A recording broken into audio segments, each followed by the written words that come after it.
প্রথম ও দ্বিতীয় শ্রেণীর সরকারি চাকরিতে ৩০% মুক্তিযোদ্ধা কোটা সহ ৫৬% কোটা পুনর্বহাল সংক্রান্ত আদালতের রায় প্রত্যাহার ও ২০১৮ সালের পরিপত্র পুনর্বহালের দাবিতে দেশব্যাপী লাগাতার আন্দোলন করছে বিশ্ববিদ্যালয়ের সাধারণ শিক্ষার্থী ও চাকরি প্রত্যাশীরা।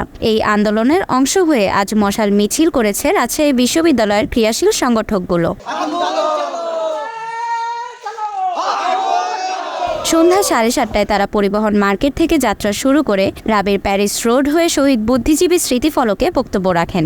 এক রায়ে ২০১৮ সালে কোটা সংস্কার আন্দোলনের ওই রায়ের যে নির্বাহী প্রজ্ঞাপন, সেই নির্বাহী প্রজ্ঞাপনকে অবৈধ ঘোষণা করে কোটা ব্যবস্থাকে আবার ফিরিয়ে এনেছে।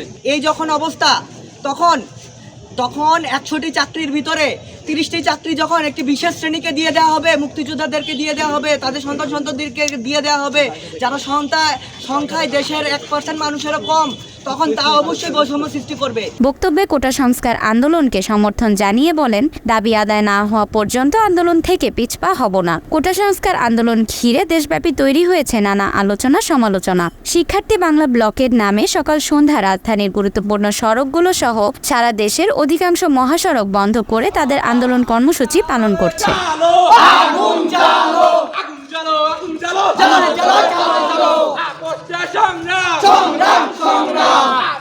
সংগ্রাম